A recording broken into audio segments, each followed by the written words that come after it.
ಜೀನಾಗೆ ಸಂಪಾದಕತ್ವದಲ್ಲಿ ಜಿಎನ್ಎಸ್ news Sagar ಸುತ್ತದ ಆಚೆ ಈಚೆ ಸೋಮವಾರದ ನ್ಯೂಸ್ ಅಪ್ಡೇಟ್ಗೆ ತಮಗೆ ಸ್ವಾಗತ. ಮುಖ್ಯಾಂಶಗಳು. ಯುಪಿಎಸ್ಸಿಯಲ್ಲಿ 288ನೇ ರ್ಯಾಂಕ್ ಪಡೆದ ವಿಕಾಸ್ ವಿಗೆ ನಗರಸಭೆಯಿಂದ ನಾಗರಿಕ ಸನ್ಮಾನ. ವಿಕಾಸ್ ಸಾಧನೆ ಇತರರಿಗೆ ಸ್ಫೂರ್ತಿ ಎಂದ ಶಾಸಕರು. ವಿಕಾಸ್ ಕುರಿತು ಮೈತ್ರಿ ಅಭಿನಂದನಾ ಮಾತು. ಪರಿಶಿಷ್ಟ ಜಾತಿ ಮೀಸಲಾತಿ ಮನೆ ಸಮೀಕ್ಷೆಗೆ ಶಾಸಕರಿಂದ ಚಾಲನೆ.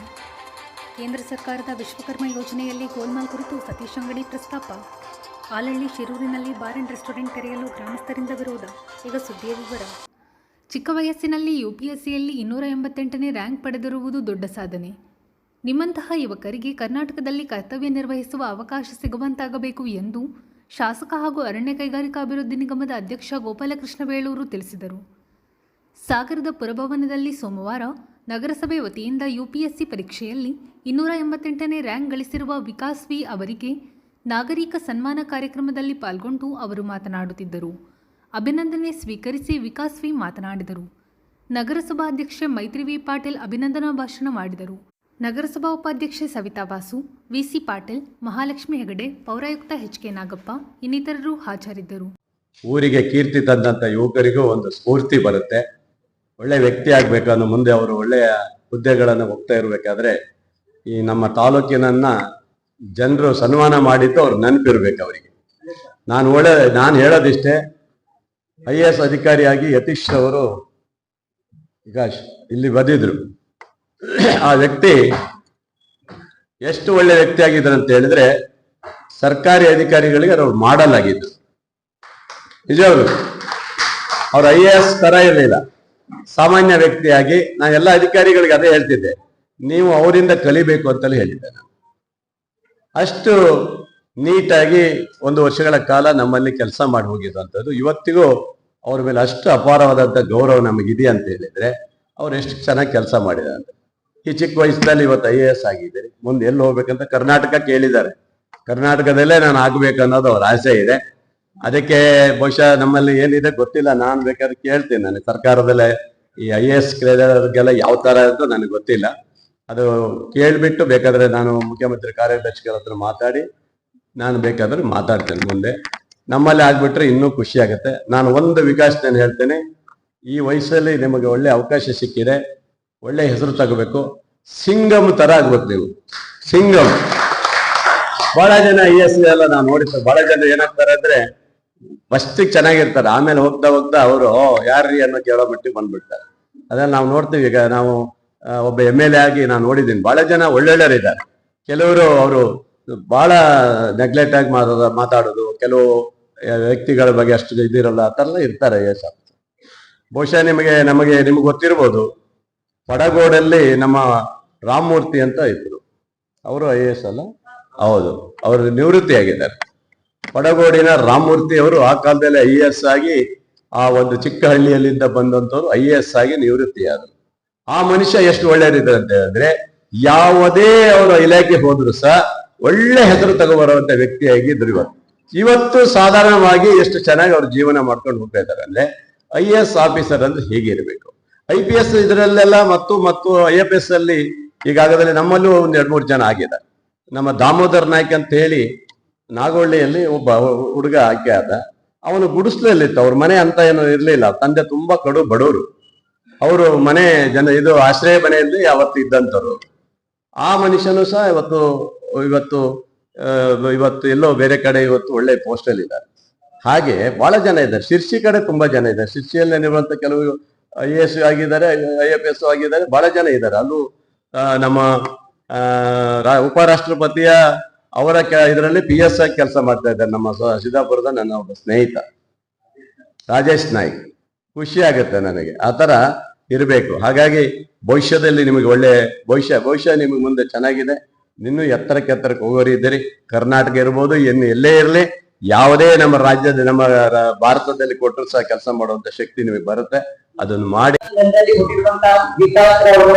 ಒಬ್ಬ ದೇವರಲ್ಲಿ ಅನ್ನುವ ಒಂದು ಪರೀಕ್ಷೆಯನ್ನ ಬರೆಯೋದು ತುಂಬಾ ಕಷ್ಟ.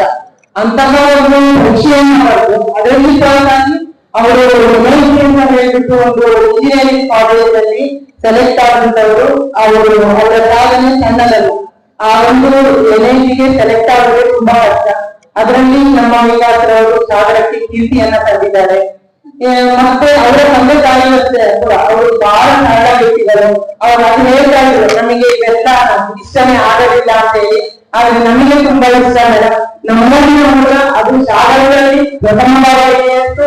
ನಾನು ಸಾಗರದ ಪ್ರಥಮ ಪ್ರಜೆಯಾಗಿ ಅವನಿಗೆ ವೈಯಕ್ತಿಕವಾಗಿ ಮತ್ತು ಸಾಗರದ ಜನತೆಯ ಪರವಾಗಿ ಅವನಿಗೆ ಅಭಿನಂದನೆಗಳನ್ನು ಸಲ್ಲಿಸುತ್ತೇವೆ. ಆದ್ರೆ ಮಕ್ಕಳ ಸಾಧನೆಯನ್ನು ಎಲ್ಲ ತಂದೆ ತಾಯಿಗಳು ಖುಷಿ ಪಡ್ತಾರೆ. ಈ ರೀತಿಯಾಗಿ ಸಾಧನೆಯನ್ನ ಮಾಡಿ ನಮ್ಮ ಊರಿಗೆ ನಮ್ಮ ಹೆಮ್ಮೆಯನ್ನ ತಂದಿದ್ದಾರೆ. ಇವರ ಯಶಸ್ಸು ಇನ್ನೂ ಕೂಡ ಅವರು ಒಳ್ಳೆಯ IAS ಅಧಿಕಾರಿಯಾಗಿ ನಮ್ಮ ಶಿವಮೊಗ್ಗಕ್ಕೆ ಬಂದಂತ ಇದ್ದು ನಾನು ಈ ವೇದಿಕೆಯಲ್ಲಿ ಅವರಿಗೆ ಶುಭಾಶಯ ಹಾರೈಸ್ತಾ ಇದ್ದು ಸಾಗರಕ್ಕೆ ಶಿವಮೊಗ್ಗ ಜಿಲ್ಲೆಗೂ ಕೂಡ ನಾನು ಅಧಿಕಾರಿಯಾಗಿ ಬಂದಿದ್ದ ಸರ್. ವಿಕಾಸ್ ಸರ್, ನಮ್ಮ ಶಿವಮೊಗ್ಗ ಜಿಲ್ಲೆಗೆ ನೀವು IAS ಅಧಿಕಾರಿಯಾಗಿ ಬನ್ನಿ ಅಂತ ಹೇಳ್ಬಿಟ್ಟು ನಾನು ಶುಭವನ್ನ ಹಾರೈಸ್ತಾ ಇದ್ದೀನಿ. ಅದು ನಿಮ್ಮ ಮುಂದಿನ ಜೀವನ ಉಜ್ವಲವಾಗಲಿ. ನಿಮ್ಮ ಎಲ್ಲರೂ ಕೂಡ ನನಗಾಗಿ ನಮ್ಮ ಇಡೀ ಸಾಗರದ ಜನತೆಯ ಆಶೀರ್ವಾದ ನಿಮಗೆ ಇರ್ತದೆ. ನೀವು ಮಾಡಿರ್ತಕ್ಕಂತಹ ಒಂದು IAS ಒಂದು ತರಬೇತಿಯಲ್ಲಿ 1700 ಜನ ಆ ಒಂದು ಈ ಅಟೆಂಪ್ಟ್ ಅಲ್ಲಿ ಭಾಗವಹಿಸಿದ್ರು. ಅದರಲ್ಲಿ 285ನೇ ರ್ಯಾಂಕ್ ಬಂದಿದ್ದಾರೆ ಅಂತ ಅಂದ್ರೆ ಅದು ನಿಜವಾಗ್ಲೂ ಸಾಧನೆ ಮತ್ತು ಹೆಮ್ಮೆ. ಅದೇ ಸಣ್ಣ ವಿಷಯ ಅಲ್ಲ. 285ನೇ ರ್ಯಾಂಕ್ ಬಂದಿದ್ದಾರೆ ಅಂದ್ರೆ ಈ ರೀತಿಯ ಒಂದು ಅಂದ್ರೆ ನಮ್ಮ ಸಾಗರಕ್ಕೆ ಹೆಮ್ಮೆಯನ್ನು ತಂದಿರ್ತಕ್ಕಂಥದ್ದು. ಮುಂದೆ ಈಗ ಸುಮಾರು SSLC PUC ಅಲ್ಲಿ ಸಾಧನೆಯನ್ನು ಮಾಡಿದ್ದಾರೆ. ನಮ್ಮ ರಾಜ್ಯಕ್ಕೆ ಹೆಸರನ್ನು ಮಾಡಿದ್ದಾರೆ. ನಮ್ಮ ಸಾಗರದ ಮಕ್ಕಳು ಅವರಿಗೂ ಕೂಡ ಅಭಿನಂದನೆಗಳು. ಅವರು ಕೂಡ ನಮ್ಮ ವಿಕಾಸದಲ್ಲಿ ಒಳ್ಳೆಯ ಅಧಿಕಾರಿಯಾಗಿ ಅಭಿವೃದ್ಧಿ ಮತ್ತು ಇಂಥ ದೊಡ್ಡ ಒಂದು ಪರೀಕ್ಷೆಯನ್ನು ಅವರು ಕೂಡ ಬರೀತಾರೆ. ನಾನು ಶುಭಾಶಿಸ್ತೇನೆ. ವಿಕಾಸ್ ಅವರು ನಿಮ್ಮ ಜೀವನ ಮುಂದಿನ ಜೀವನ ಒಳ್ಳೆ UPSC ರ್ಯಾಂಕ್ 288 ಬಂದಿರೋದ್ರಿಂದ ವೇದಿಕೆ ಕೊಟ್ಟು ನನ್ನ ಹರಿಸಿದ್ದಕ್ಕಾಗಿ ಎಲ್ಲರಿಗೂ ನಾನು ನನ್ನ ಶಿರಸ ನಮಿಸ್ತೀನಿ. ನನ್ನ ವಿದ್ಯಾಭ್ಯಾಸವನ್ನು ನಾನು ಸಾಗರ ಮತ್ತೆ ಹೊಸನಗರದಲ್ಲಿ ಪ್ರಾಥಮಿಕ ಶಿಕ್ಷಣವನ್ನು ಮಾಡಿದ್ದು. ಹೊಸನಗರದಲ್ಲಿ ಮೊದಲು ಕುವೆಂಪು ಮತ್ತೆ ಹೋಲಿ ರೇಡಿಯೋ ಶಾಲೆಯಲ್ಲಿ ಓದಿದ್ದು. ತದನಂತರ ಇಲ್ಲಿ ಹೊಂಗಿರಣ ಮತ್ತು ಸೇಂಟ್ ಜೋಸೆಫ್ ಸ್ಕೂಲ್ ನಲ್ಲಿ ನನ್ನ ಪ್ರಾಥಮಿಕ ಶಿಕ್ಷಣವನ್ನು ಮುಗಿಸಿದ್ದು. ಅದಾದ ನಂತರ ಇಲ್ಲಿ MGN ಪೈ ಜನತಾ ಪ್ರೌಢಶಾಲೆಯಲ್ಲಿ ನನ್ನ ಪ್ರೌಢ ಶಿಕ್ಷಣವನ್ನು ಮುಗಿಸಿ, ಅದಾದ ನಂತರ ಶಿವಮೊಗ್ಗದಲ್ಲಿ ಪೇಸ್ ಕಾಲೇಜಲ್ಲಿ ಫಸ್ಟ್ ಇಯರ್ PUC ಅನ್ನು ಓದಿರೋದು. ಫಸ್ಟ್ ಇಯರ್ PUC ಆದ್ಮೇಲೆ ನಾನು ಸೆಕೆಂಡ್ ಇಯರ್ PUC ಇಲ್ಲಿ ಗೌರ್ಮೆಂಟ್ PU ಕಾಲೇಜ್ ಸೈನ್ಸ್ ವಿಭಾಗದಲ್ಲಿ ಓದಿರೋದು. ಇಲ್ಲಿ ನನ್ನ ಸುಮಾರು ಕಲಿಸಿದ ಗುರುಗಳೇ ಇದ್ದಾರೆ. ಸ್ವಲ್ಪ ನನ್ನ ನರ್ವಸ್ ಅಂತ ಅನ್ಸ್ಬೋದು. ಅದಾದ ನಂತರ ನಂದು ಇಂಜಿನಿಯರಿಂಗ್ ವ್ಯಾಸಂಗಕ್ಕಾಗಿ ಮೈಸೂರು NI ಇಲ್ಲಿ ಎಲೆಕ್ಟ್ರಿಕಲ್ ಮತ್ತು ಎಲೆಕ್ಟ್ರಾನಿಕ್ಸ್ ವಿಭಾಗದಲ್ಲಿ ಮಾಡಿ, ಅದಾದ ಮೇಲೆ ಮಾಸ್ಟರ್ಸ್ ಪದವಿಗಾಗಿ IIT ರೂರ್ಕಿಯಲ್ಲಿ ಉತ್ತರಾಖಂಡ್ ಅಲ್ಲಿರುವ IIT ರೂರ್ಕಿಯಲ್ಲಿ ಮಾಡಿರೋದು. ಆ ಸಂದರ್ಭದಲ್ಲಿ ನಾನು ಗೇಟ್ ಮತ್ತೆ ಜಾಮ್ ಎಕ್ಸಾಮ್ ಅನ್ನ ಬರೆದಿದ್ದೆ. ಅಲ್ಲಿ ಆಲ್ ಇಂಡಿಯಾ ರ್ಯಾಂಕ್ 6 ಮತ್ತು 11 ರ್ಯಾಂಕ್ ಅನ್ನು ಗಳಿಸಿತ್ತು. ಅದಾದ ನಂತರ ರೂರ್ಕಿಯಲ್ಲಿ ನಾನು ಮಾಸ್ಟರ್ಸ್ ಎಕನಾಮಿಕ್ಸ್ ಅಲ್ಲಿ ಮಾಡಿರೋದು. ಇಂಜಿನಿಯರಿಂಗ್ ಆದ ನಂತರ ಎಕನಾಮಿಕ್ಸ್ ಅಲ್ಲಿ ಚೇಂಜ್ ಆಗಿತ್ತು. ಅದಾದ ಮೇಲೆ ನಾನು ಈ ಕರೆಂಟ್ಲಿ DRDOದಲ್ಲಿ ಸೈಂಟಿಸ್ಟ್ ಆಗಿ ವರ್ಕ್ ಮಾಡ್ತಾ ಇದ್ದೀನಿ. DRDO ಸೇರಿದ ನಂತರ ನನಗೆ IAS ಅಥವಾ UPSC ಮುಂಚಿನ ನನಗೆ ನಮ್ಮ ಪೇರೆಂಟ್ಸ್ ಆಗಿರ್ಬೋದು, ಅವ್ರ ಎಜುಕೇಶನಲ್ ಡಿಪಾರ್ಟ್ಮೆಂಟ್ ಅಲ್ಲಿ ಇರೋದ್ರಿಂದ ನನಗೆ ಅದ್ರ ಬಗ್ಗೆ ಐಡಿಯಾ ಇತ್ತು. ಬಟ್ ಇಷ್ಟು ಇಂಪ್ಯಾಕ್ಟ್ ಕ್ರಿಯೇಟ್ ಮಾಡ್ಬೋದು ಆ ತರ ಐಡಿಯಾ ಇರ್ಲಿಲ್ಲ. ಬಟ್ DRDOಗೆ ನಾನು ಒಮ್ಮೆ ಸೇವೆ ಸ್ಟಾರ್ಟ್ ಮಾಡಿದ ನಂತರ ಅದಾದ್ಮೇಲೆ ನನಗೆ ಅಲ್ಲಿ ನಮ್ಮ ಸೀನಿಯರ್ಸ್ ಆಗಿರ್ಬೋದು, ಅಲ್ಲಿ IAS ಅಫಿಷಿಯಲ್ಸ್ ಎಲ್ಲ ಇದ್ರು. ಅವರು ನನಗೆ ಒಂದ್ ಸ್ವಲ್ಪ ಐಡಿಯಾ ಕೊಟ್ಟರು, ಮೋಟಿವೇಶನ್ ಮಾಡಿದ್ರು. ಅದಾದ ನಂತರ UPSC ಮಾಡಬೇಕು ಅನ್ನೋ ಒಂದು ಕಲ್ಪನೆ ಬಂತು. ಅದು 2023ರಲ್ಲಿ. 2023ರಲ್ಲಿ ನಿಧಾನ NCERT ಇರ್ಬೋದು, ಕ್ಲಾಸ್ 8ರಿಂದ ಕ್ಲಾಸ್ 12 ತನಕ NCERT ನ ಓದಕ್ ಸ್ಟಾರ್ಟ್ ಮಾಡಿದೆ. ಅದಾದ್ಮೇಲೆ ಸ್ವಲ್ಪ ಕೆಲವೊಬ್ರು ಗೈಡೆನ್ಸ್ ತಗೊಂಡು ನಮ್ಮ ಎಲ್ಲಾ ಗುರುಗಳು ಎಲ್ಲ ಬೇರೆ ಬೇರೆ ಪ್ರೌಢಶಾಲೆ ಇರ್ಬೋದು, ಪ್ರಾಥಮಿಕ ಇರ್ಬೋದು, PUC ಇರ್ಬೋದು, ಗ್ರಾಜುಯೇಷನ್ ಎಲ್ಲರೂ ಅವರವರ ಫೈನಲ್ ರಿಸಲ್ಟ್ ಈ ಸತಿ 1100 ಜನ ಸೆಲೆಕ್ಟ್ ಆಗಿದ್ದಾರೆ. ಅದರಲ್ಲಿ ನಂದು 288ನೇ ರ್ಯಾಂಕ್ ಬಂತು. ಈ ನನ್ನ ಕಂಪ್ಲೀಟ್ ಜರ್ನಿಲಿ ಆಕ್ಚುಲಿ ನಮ್ಮ ಮನೆಯಲ್ಲಿ ಅಪ್ಪ ಅಮ್ಮ ಆಗಿರ್ಬೋದು, ತಂಗಿ ಆಕ್ಚುಲಿ ನನ್ಗೆ ಮಾರಲ್ ಸಪೋರ್ಟ್ ನನ್ನ ತಂಗಿನೂ ಅಂದ್ರೆ ಇಲ್ಲಿ ಗೊತ್ತಿರ್ಲಿಲ್ಲ ಯಾರಿಗೂ, ಅದಕ್ಕೆ ನಾನು ಮೆನ್ಷನ್ ಮಾಡಿದ್ರೆ ಅವಳು ಡೆಂಟಲ್ ಓದ್ತಾ ಇದ್ದಾಳೆ. ತುಂಬಾ ಮಾರಲ್ ಸಪೋರ್ಟ್ ನನಗೆ. ಯಾವಾಗ್ಲೂ ನನ್ನ ಮೇಲೆ ಸೆಲ್ಫ್ ಡೌಟ್ ಬಂದಾಗ ನಮ್ಮ ಏಜಿನವರೇ ಆಗಿರೋದಕ್ಕೆ ತಂಗಿನೂ ಬಹಳ ಇಂಪಾರ್ಟೆಂಟ್ ಪಾತ್ರ ವಹಿಸಿದ್ದಾರೆ. ಅದನ್ನ ಬಿಟ್ಟು ನನ್ನ ಫ್ರೆಂಡ್ಸ್ ಇದ್ದಾರೆ ಈ ಸಾಗರದಲ್ಲಿ, ಅವರು ಫ್ರೆಂಡ್ಸ್ ಕೂಡ ನನ್ನ ಸಂಬಂಧಿಕರು ಎಲ್ಲರೂ ಮುಂಚಿಂದನೂ ನನಗೆ ಆ ಒಂದು ಹುರುಪನ್ನು ತುಂಬಿದ್ದಾರೆ, ಇಲ್ಲಿ ಮಾಡ್ಬೋದು ಅಂತ. ನಾನು ಎಕ್ಸಾಮ್ ಬರ್ದಿದ್ದು ಸುಮಾರು ಜನ ಗೊತ್ತಿಲ್ಲೇ ಇದ್ರು ಕೂಡ ನನ್ನ ಮುಂಚಿಂದನೂ ಕೂಡ ನನ್ನ ಸುಮಾರು ಜನ ರಿಲೇಟಿವ್ಸ್ ಇಲ್ಲಿ ಉಪಸ್ಥಿತರಿದ್ದಾರೆ. ಅವರೆಲ್ಲರೂ ಮುಂಚಿನ ನನಗೆ ಈ ತರ ಹೇಳಿ ಹುರಿದುಂಬಿಸಿದ್ದಾರೆ. ಮತ್ತೆ ಅದೆಲ್ಲದಕ್ಕಿಂತ ಮೇನ್ ನನ್ನ ಗುರುಗಳಾಗಿರ್ಬೋದು, ಇಲ್ಲ ಸಾಗರ ಕಂಪ್ಲೀಟ್ ಜನತೆ ಯಾವಾಗ್ಲೂ ಸಪೋರ್ಟ್ ಮಾಡಿದ್ದಾರೆ. ಮುಂಚೆ ನಾನು ಏನೋ ಒಂದು ಸಣ್ಣ ಪುಟ್ಟ ಸಾಧನೆ ಮಾಡಿದಾಗ ಕರೆದು ಹುರಿದುಂಬಿಸಿದ್ದಾರೆ. ಇದೆಲ್ಲದೂ ಒಂದು ನನಗೆ ಮೋಟಿವೇಟಿಂಗ್ ಫ್ಯಾಕ್ಟರ್ ಆಗಿರೋದ್ರಿಂದ ಅದು ನಾನು ಎಲ್ಲರಿಗೂ ಅಭಿನಂದನೆ ತಿಳಿಸೋಕೆ ಇಷ್ಟಪಡ್ತೀನಿ. ಮತ್ತೆ ಯಾವುದೇ ಹುಡುಗರು ಇರ್ಬೋದು, ಈ ತರ ಯಾವುದೇ ಎಕ್ಸಾಮ್ ಇರ್ಬೋದು, ಇಲ್ಲ ಯಾವುದೇ ಸಾಧನೆ ಮಾಡ್ಬೇಕು ಅಂತಿದ್ದಾಗ, ನಾನು SSLC ಆಗಿರ್ಬೋದು PUC ಟಾಪರ್ ಅಲ್ಲ, ನಾರ್ಮಲ್ ಮಾರ್ಕ್ಸ್ ತೆಗೆದು ಬಂದವನೆ. ಅದಕ್ಕೆ ನಾನು ಹೇಳ್ದು, ಈಗ ಅಕಸ್ಮಾತ್ PUC ನಿಮ್ಗೆ ಕಡಿಮೆ ಮಾರ್ಕ್ಸ್ ಬಂದಿರ್ಬೋದು, SSLC ಕಡಿಮೆ ಮಾರ್ಕ್ಸ್ ಬಂದಿರ್ಬೋದು, ಅದರನ್ನ ನೀವು ಕೂಗದೆ ಏನು ಅಂದ್ರೆ ಏನು ಸಾಧನೆ ಮಾಡ್ಬೇಕು ಅಂತಿರುತ್ತೋ ಅದರ ಕಡೆನೆ ಮೇಜರ್ ಲಕ್ಷ್ಯ ಇಟ್ಕೊಂಡು ನೀವು ಮಾಡಿದ್ರೆ ಎಲ್ಲದೂ ಸಾಧ್ಯ ಅಂತ ಅನ್ಸುತ್ತೆ. ಅದಕ್ಕೆ ಯಾವುದೇ ತರದ ಸ್ಪೆಷಲ್ ಇಂಟೆಲಿಜೆನ್ಸ್ ಅಂತ ಬೇಕಾಗಲ್ಲ, ಏಕಾಗ್ರತೆ ಮತ್ತೆ ನಿಮ್ದು ಡೆಡಿಕೇಶನ್ ಇಂಪಾರ್ಟೆಂಟ್. ಪ್ರಧಾನಿ ನರೇಂದ್ರ ಮೋದಿಯವರೇ ಜಾತಿಗಣತಿಗೆ ಮುಂದಾಗಿದ್ದು ರಾಜ್ಯ ಸರ್ಕಾರದ ಮೇಲಿನ ದೊಡ್ಡ ಭಾರ ತಪ್ಪಿದೆ. ಅನೇಕ ಜಾತಿಯವರು ತಮ್ಮ ಜನಸಂಖ್ಯೆ ಹೆಚ್ಚು ಎಂದು ವಾದಿಸುತ್ತಿದ್ದರು. ಇದೀಗ ಕೇಂದ್ರ ಮತ್ತು ರಾಜ್ಯ ಸರ್ಕಾರ ಎರಡೂ ಜಾತಿಗಣತಿ ಮಾಡಿದ್ದರಿಂದ ನಿಖರವಾದ ಮಾಹಿತಿ ಸಿಗುತ್ತದೆ ಎಂದು ಶಾಸಕ ಹಾಗೂ ಅರಣ್ಯ ಕೈಗಾರಿಕಾ ಅಭಿವೃದ್ಧಿ ನಿಗಮದ ಅಧ್ಯಕ್ಷ ಗೋಪಾಲಕೃಷ್ಣ ಬೇಳೂರು ತಿಳಿಸಿದರು. ಸಾಗರದ ಶಿವಪ್ಪನಾಯಕ ನಗರದ ಪರಿಶಿಷ್ಟ ವರ್ಗದ ಕಾಲೋನಿಯಲ್ಲಿ ಸೋಮವಾರ ಪರಿಶಿಷ್ಟ ಜಾತಿ ಮೀಸಲಾತಿ ವರ್ಗೀಕರಣದ ಮನೆ ಮನೆ ಭೇಟಿ ಕಾರ್ಯಕ್ರಮಕ್ಕೆ ಚಾಲನೆ ನೀಡಿ ಅವರು ಮಾತನಾಡುತ್ತಿದ್ದರು. ನಗರಸಭಾಧ್ಯಕ್ಷೆ ಮೈತ್ರಿ ವಿ ಪಾಟೀಲ್ ಮಾತನಾಡಿದರು. ನಗರಸಭಾ ಉಪಾಧ್ಯಕ್ಷೆ ಸವಿತಾ ವಾಸು, ಸದಸ್ಯರಾದ ಮಧುಮಾಲತಿ, ಗಣಪತಿ ಮಂಡಗಳಲೆ, ತಹಶೀಲ್ದಾರ್ ಚಂದ್ರಶೇಖರ್ ನಾಯ್ಕ್, ಕ್ಷೇತ್ರ ಶಿಕ್ಷಣಾಧಿಕಾರಿ ಪರಶುರಾಮಪ್ಪ ಇ, ಸಮಾಜ ಕಲ್ಯಾಣಾಧಿಕಾರಿ ಸುರೇಶ್ ಸಹಾನೆ, ಪೌರಾಯುಕ್ತ HK ನಾಗಪ್ಪ ಇನ್ನಿತರರು ಹಾಜರಿದ್ದರು. ವಿ.ಟಿ. ಸ್ವಾಮಿ ಕಾರ್ಯಕ್ರಮ ನಿರ್ವಹಿಸಿದರು. ಎಲ್ಲ ಈ ಭಾಗದ ಎಲ್ಲ ನಾಗರಿಕ ಬಂಧುಗಳೇ, ತಾಯಂದಿರೇ ಮತ್ತು ಮಾಧ್ಯಮದನ್ನೆಲ್ಲ ಮಿತ್ರರೇ, ನಿಜವಾಗ್ಲೂ ಯಾವ ಜಾತಿ ಗಣತಿಯನ್ನ ಈ ರಾಜ್ಯ ಸರ್ಕಾರ ಹಿಂದೆ ಮುಖ್ಯಮಂತ್ರಿಗಳು ಮಾನ್ಯ ಸಿದ್ದರಾಮಯ್ಯ ಅವರು ಮಾಡಿದ್ರು, ಆದ್ರೆ ಅದನ್ನು ಬಿಡುಗಡೆ ಮಾಡಕ್ಕಾಗಲಿಲ್ಲ. ಜಾತಿ ಅದು ಹಾಗೇ ಇದೆ. ಆದ್ರೆ ಇವತ್ತು ನಮ್ಮ ಪರಿಶಿಷ್ಟ ಜಾತಿ ಮತ್ತು ಒಳಪಂಗಡದ ಇವತ್ತು ಏನಿದ್ದಾರೆ, ಇವತ್ತು ಅವ್ರದ್ದು 101 ಒಳಪಂಗಡಗಳಿದೆ. ಆ 101 ಒಳಪಂಗಡದಲ್ಲಿ ಇವತ್ತು ಶೇಕಡವಾರು ಇವತ್ತು ನಾವು ಬಡ್ಜೆಟ್ ಅಲ್ಲಿ 1 ಲಕ್ಷ ಕೊಟ್ರೆ ಅದ್ರಲ್ಲಿ 24% ನಿಮ್ಗೆ ಕೊಡೋದ್ರಲ್ಲಿ ಬಹಳ ಜನರಿಗೆ ತಲುಪ್ತಾ ಇಲ್ಲ. ಬಹಳ ಜನರಿಗೆ ತಲುಪ್ತಾ ಇಲ್ಲ, ಒಂದಿಷ್ಟು ಮಾತ್ರ ಜನರಿಗೆ ಮಾತ್ರ ತಲುಪುತ್ತದೆ ಅಂತ ಹೇಳಿ ಅವರಿಗೆ ಒಂದು ಸಂದೇಶ ಬಂದಿದೆ. ಮತ್ತು ಬಹಳ ಜನರಿಗೆ ಅದು ಸಿಗ್ಲಿಲ್ಲ. 24% ಯಾವುದೋ ಒಂದಿಷ್ಟು ಜನರಿಗೆ ಮಾತ್ರ ಹೋಗ್ಬಿಟ್ರೆ ಇರುವಂತ ಇನ್ನು ಸಣ್ಣ ಪುಟ್ಟ ಈ ಒಳ ಮೀಸಲಾತಿಯಲ್ಲಿರುವಂತ ಇನ್ನೂ ಸಣ್ಣ ನಿಮ್ಮ ಜನಾಂಗದಲ್ಲಿರುವಂತ ಪಂಗಡಗಳಿಗೆ ಇವತ್ತಿಗೂ ಅದು ಬರಲಿಲ್ಲ ಅಂದಾಗ ನಮ್ಮ ಗೌರವಿತ ನ್ಯಾಯಮೂರ್ತಿಗಳು ನಿವೃತ್ತ ನ್ಯಾಯಮೂರ್ತಿಗಳಂತ ಜಗಮೋಹನ್ ದಾಸ್ ಅವರ ನೇತೃತ್ವದ ತಂಡ, ನಾಗಮೋಹನ್ ದಾಸ್ ಅವರ ತಂಡ ವಿಚಾರಣೆ ಆಯೋಗ ಅಂತ ಮಾಡಿ ಆ ಮೂಲಕ ಇವತ್ತು ಸರ್ಕಾರಕ್ಕೆ ಕೊಟ್ಟಾಗ ಸರ್ಕಾರದ ಮುಖ್ಯಮಂತ್ರಿಗಳು ಉಪಮುಖ್ಯಮಂತ್ರಿಗಳು ಇದು ಮಾಡಿ ಅಂತ ಹೇಳಿ ಇವತ್ತು ಆದೇಶವನ್ನು ಕೊಟ್ಟಿದ್ದಾರೆ.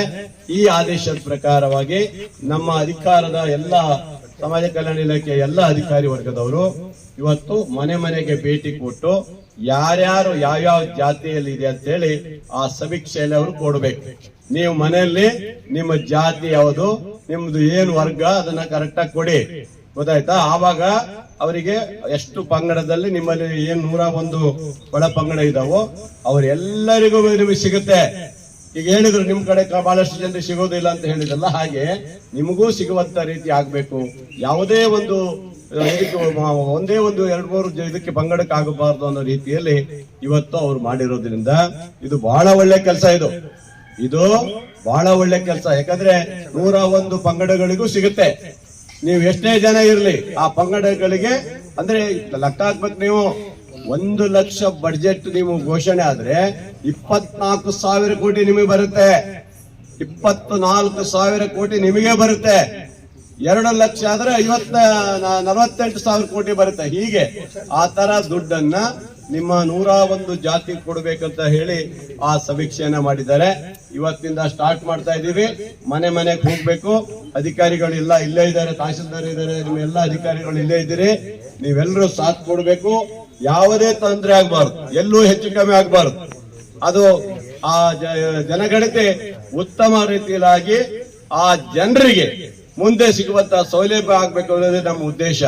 ಈ ರಾಜ್ಯ ಸರ್ಕಾರ ಇವತ್ತು ಮಾಡಿರುವಂತ ಕೆಲಸಕ್ಕೆ ನಮ್ಮ ನಿಜವಾಗಲೂ ಮುಖ್ಯಮಂತ್ರಿಗಳಿಗೆ ಉಪಮುಖ್ಯಮಂತ್ರಿಗಳಿಗೆ ದೊಡ್ಡ ಚಪ್ಪಳ ಹೊಡಿಬೇಕು ನೀವು. ಈಗ ಮೈತ್ರಿ ಪಾಟೀಲ್ ಹೇಳಿದ್ರು ಜಾತಿ ಗಣತಿನೂ ಆಗ್ಬೇಕಂತ. ಜಾತಿ ಗಣತಿ ಆಗಿ ಹೋಗಿದೆ ಮೇಡಮ್ ಅವರೇ, ಜಾತಿ ಗಣತಿ ಬಿಡಕ್ಕಾಗಿಲ್ಲ. ಆದ್ರೆ ಏನ್ ಮಾಡೋದು, ನಮ್ಗೆ ಒಳ್ಳೆ ಖುಷಿ ಆಯ್ತು. ಜಾತಿ ಗಣತಿ ಮಾಡಿ ಅಂತ ಮೋದಿಜಿಯವರೇ ಮೊನ್ನೆ ಹೇಳಿಕೆ ಕೊಟ್ಬಿಟ್ರು, ನಮಗೆ ಖುಷಿ ಆಗಿದೆ.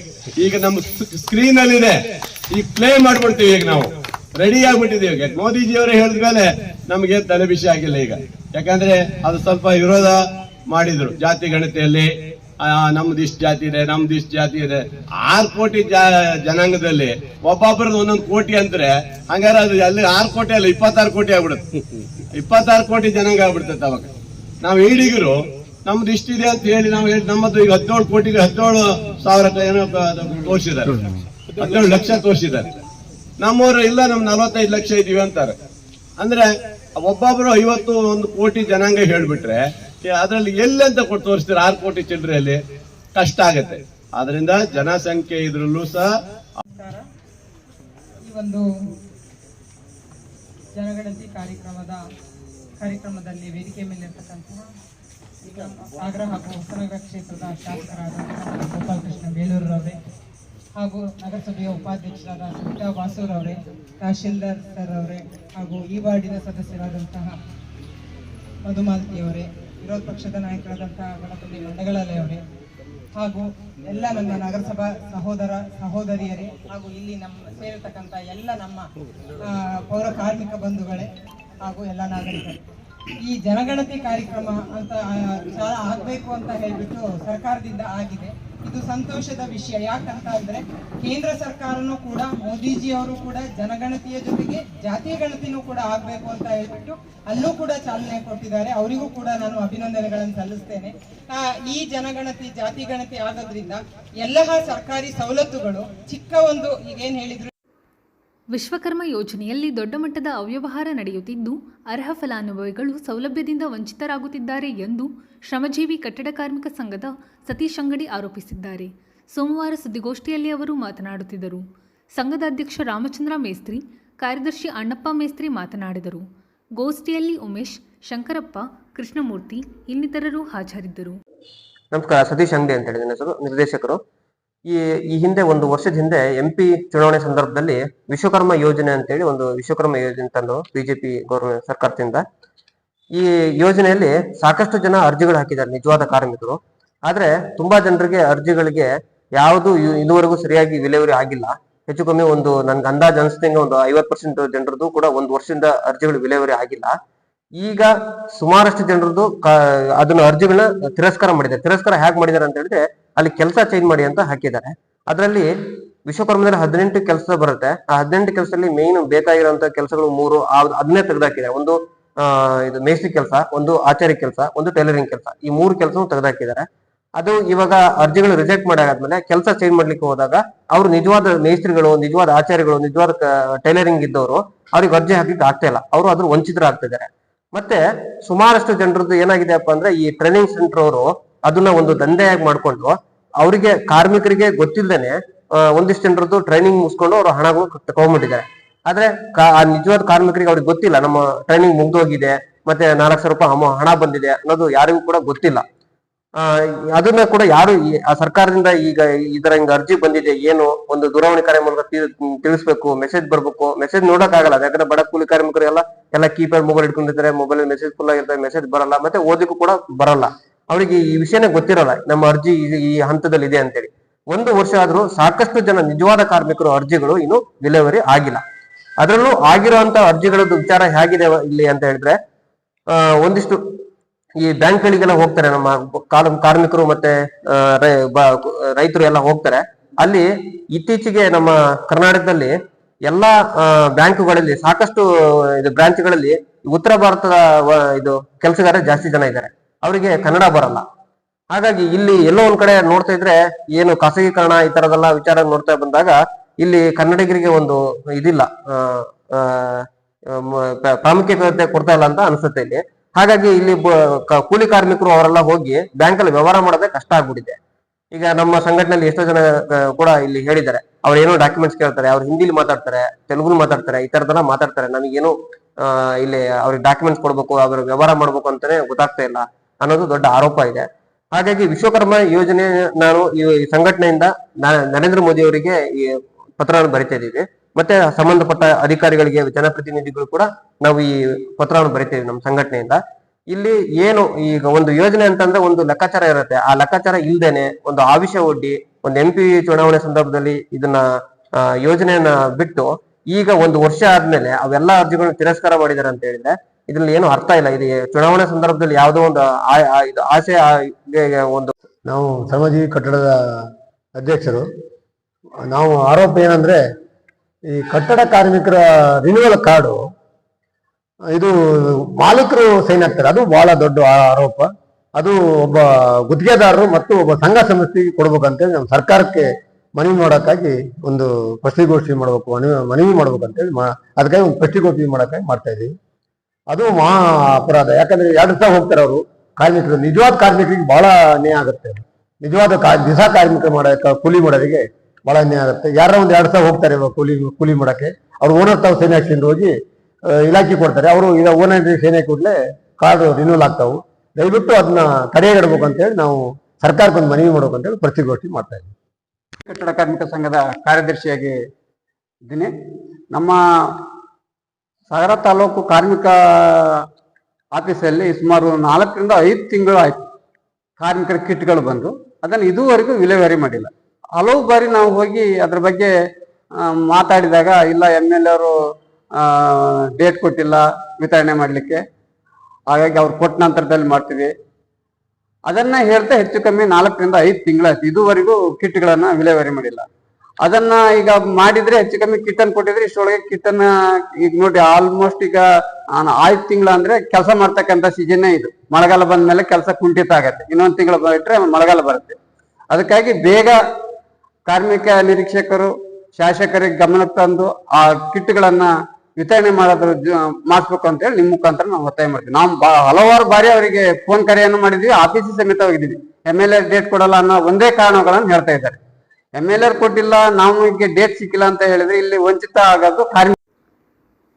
ಸಾಗರ ತಾಲೂಕಿನ ಸೊರಬ ವಿಧಾನಸಭಾ ಕ್ಷೇತ್ರ ವ್ಯಾಪ್ತಿಯ ಮರ್ತೂರು ಗ್ರಾಮ ಪಂಚಾಯಿತಿ ಆಲಳ್ಳಿ ಶಿರೂರು ಗ್ರಾಮದಲ್ಲಿ ಬಾರ್ ಅಂಡ್ ರೆಸ್ಟೋರೆಂಟ್ ತೆರೆಯಲು ಮುಂದಾದ ಕ್ರಮ ಖಂಡಿಸಿ ಸೋಮವಾರ ಆಲಳ್ಳಿ ಶಿರೂರು ಗ್ರಾಮದಲ್ಲಿ ಗ್ರಾಮಸ್ಥರು ಸಮಾಲೋಚನಾ ಸಭೆ ನಡೆಸಿ ಯಾವುದೇ ಕಾರಣಕ್ಕೂ ಬಾರ್ ಅಂಡ್ ರೆಸ್ಟೋರೆಂಟ್ ತೆರೆಯದಂತೆ ಒಮ್ಮತದ ನಿರ್ಣಯ ಕೈಗೊಂಡಿದ್ದಾರೆ. ಸಭೆಯಲ್ಲಿ ತಾಲೂಕು ಪಂಚಾಯಿತಿ ಮಾಜಿ ಅಧ್ಯಕ್ಷ ಅಶೋಕ್ ಬರದವಳ್ಳಿ, ನ್ಯಾಯವಾದಿ HN ದಿವಾಕರ್ ಮಾತನಾಡಿದರು. ಗ್ರಾಮ ಹಿತರಕ್ಷಣಾ ಸಮಿತಿ ಅಧ್ಯಕ್ಷ ಸುರೇಶ್, ಮರ್ತೂರು ಗ್ರಾಮ ಪಂಚಾಯಿತಿ ಅಧ್ಯಕ್ಷ ಶಾಂತಕುಮಾರ್, ಅಣ್ಣಪ್ಪ ಬರದವಳ್ಳಿ, ಹುಚ್ಚಪ್ಪ ಮಂಡಗಳಲೆ, ಕೃಷ್ಣಮೂರ್ತಿ ಇನ್ನಿತರರು ಹಾಜರಿದ್ದರು. ಮೀಟಿಂಗ್ ಮತ್ತು ಈ ಥರ ಮೀಟಿಂಗ್ನಲ್ಲಿ ನಮಗೆ ಜವಾಬ್ದಾರಿ ಕೊಟ್ಟರು ಮಾತ್ರ ಹೇಳ್ಬೋದು. ಬರೀ ನಾವು ವಕೀಲರಾಗಿ ನಾವು ಹೇಳಕ್ಕಾಗಲ್ಲ, ಅಥವಾ ಇವ್ರು ಮುಖಂಡರಾಗಿ ಎಲ್ಲೋ ನಿಂತ್ಕೊಂಡು ಜವಾಬ್ದಾರಿ ಕೊಡದೇ ಇದ್ದಾಗ ಅವರು ಸ್ನೇಹಿತರು ಇರ್ತಾರೆ, ಇಲ್ಲೂ ಊರಿನ ಹತ್ತಿರದವ್ರು ಇರ್ತಾರೆ, ಅವರಿಗೆ ಒಂಥರ ಗೋಲಾಮಿ ಪರಿಸ್ಥಿತಿ ಬರ್ತದೆ. ಏನ್ ಮಾಡ್ಬೇಕಪ್ಪ ಅಂತ ಇವತ್ತು ನೀವು ಇಡೀ ಊರ್ನ ಸೇರಿಸಿ ಎಲ್ಲ ಮುಖಂಡರಿಗೆ ಜವಾಬ್ದಾರಿ ಕೊಟ್ಟಿದ್ದೀರಿ. ಎಂಥ ಸಂದರ್ಭ ಬಂದ್ರು ನಾವು ನಿಮ್ಮ ಪರವಾಗಿರ್ತೇವೆ, ಆಯ್ತಾ?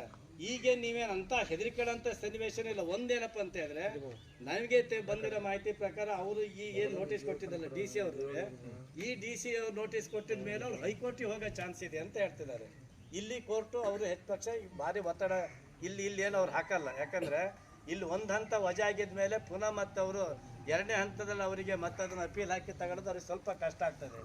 ಅವರು DC ಅವರು ಕೊಟ್ಟಿರೋ ಒಂದು ನೋಟಿಸ್ ಮೇಲೆ ಬೆಂಗಳೂರಿನಲ್ಲಿ ಹೈಕೋರ್ಟಲ್ಲಿ ಅಪೀಲ್ ಹಾಕ್ಬೋದು, ಅಲ್ಲಿ ಒಂದು ಆರ್ಡರ್ ತಗೊಳ್ಬೋದು ಅನ್ನೋದು ಒಂದಿದೆ. ಈ ಒಂದು ಅಲ್ಲಿ ಆರ್ಡರ್ ತಗೊಂಡು ನಮಗೆ ಗೊತ್ತಿಲ್ಲದಂಗೆ ಆರ್ಡರ್ ತಗೊಂಡ್ರು ಮತ್ತೆ ಪುನಃ ಮತ್ತೆ ಓಪನ್ ಮಾಡೋದು ಅವ್ರು ಇಲ್ಲೇ ಬಂದು ಓಪನ್ ಮಾಡೋದು, ಬೇರೆ ಎಲ್ಲೂ ಓಪನ್ ಮಾಡೋಕ್ಕಾಗಲ್ಲ. ಅಂಥ ಸಂದರ್ಭದಲ್ಲೂ ಇಡೀ ಊರು ಅದ್ರ ವಿರುದ್ಧವಾಗಿ ನಿಲ್ಬೇಕಾಗ್ತದೆ. ನೀವು ನಿಂತರೆ ನಿಮ್ಮ ಪರವಾಗಿ ಮೊನ್ನೆ ಬಂದಾಗ ನಾವು ಯಾರಿಗೂ ಗೊತ್ತಾಗಿಲ್ಲ, ನಾವು ಯಾರೂ ಬಂದಿರಲಿಲ್ಲ. ಇನ್ನೊಂದು ಸರಿ ಅವ್ರು ಏನಾದ್ರು ಓಪನ್ ಮಾಡಕ್ಕೆ ಬಂದರೆ ನಿಮ್ಮ ಜೊತೆಗೆ ನಾವು ಇವತ್ತೇನು ಎಲ್ಲ ವೇದಿಕೆ ಮೇಲೆ ಕೂತಿದ್ದೀವಲ್ಲ, ನಿಮ್ಮ ಜೊತೆಗೆ ನಾವು ಹಿಂದಲ್ಲದೆ ಇದರಂತೆ ಇದಕ್ಕೆ ಸಪೋರ್ಟ್ ಮಾಡೋರು ಬುತ್ತಿ ಎಲ್ಲರೂ ಬರ್ತೀವಿ, ಜೊತೆ ಸೇರ್ಕೊಳ್ತೇವೆ, ಎಲ್ಲರೂ ಸೇರ್ಕೊಳ್ತೇವೆ. ಆಗ ಯಾವುದೇ ಕಾರಣಕ್ಕೂ ಅವನು ಹೈಕೋರ್ಟಿಂದನೂ ಆರ್ಡರ್ ತಗೊಬಂದರು ಇದನ್ನು ಓಪನ್ ಮಾಡೋಕ್ಕಾಗಿಲ್ಲ. ಯಾಕಂದರೆ ಆ ಲೈಸೆನ್ಸ್ ಕಂಡೀಷನ್ಸೇ ಅಂಥದ್ದು. ಗ್ರಾಮದವರು ಪ್ರತಿಭಟನೆ ಮಾಡಿ ಹೋರಾಟ ಮಾಡಿ ಅದು ನಿಲ್ಲಿಸ್ಬೇಕಂತ ಒತ್ತಡ ಮಾಡಿದ್ರೆ ಈ ಲೈಸೆನ್ಸನ್ನು ಬೇರೆ ಕಡೆ ನಿಮ್ಮ ಖರ್ಚಿಂದನೇ ಸ್ಥಳಾಂತರ ಮಾಡ್ಕೊಳ್ಬೇಕು ಅಂತೇಳಿ ಲೈಸೆನ್ಸ್ ಕಂಡೀಷನ್ಸೇ ಇರಬೇಕಾದ್ರೆ ಅದನ್ನು ಅವರು ಯಾವುದೇ ಕಾರಣಕ್ಕೆ ಇಲ್ಲಿ ಓಪನ್ ಮಾಡೋಕ್ಕೆ ಬರಲ್ಲ. ಅಂಥ ಸಂದರ್ಭ ಬಂದಾಗ ನಾವು ನಿಮ್ಮ ಜೊತೆಗಿರ್ತೇವೆ.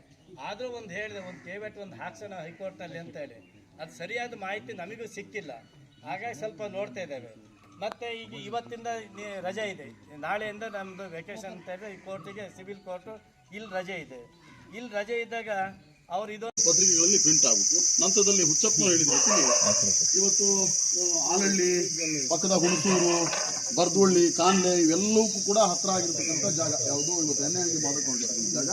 ಇಲ್ಲೆಲ್ಲ ಮುಸ್ಲಿಮ್ರಿದ್ದಾರೆ, ಬಳೆಗಾರರಿದ್ದಾರೆ, ಮಡಿವಾಳರು ಇದ್ದಾರೆ, ಎಲ್ಲ ಜಾತಿಯವರು. ಆದರೂ ಕೂಡ ಎಲ್ಲ ಜಾತಿಯವರು ಇದ್ರೂ ಕೂಡ ಬಹುಪಾಲು ಇರ್ತಕ್ಕಂಥವ್ರು ಈಡಿಗರು. ಇವತ್ತು ಈಡಿಗ ಸಮಾಜಕ್ಕೆ ಕಾಗೋಡು ತಿಮ್ಮಪ್ಪನವರು ನಮ್ಮೆಲ್ಲರ ಜೊತೆ ಜೀವಂತವಾಗಿದ್ದಾರೆ. ಅವರು ಗಟ್ಟಿಯಾದ ತೀರ್ಮಾನ ತಗೊಳ್ತಕ್ಕಂಥ ಹಂತದಲ್ಲಿದ್ದಾರೆ.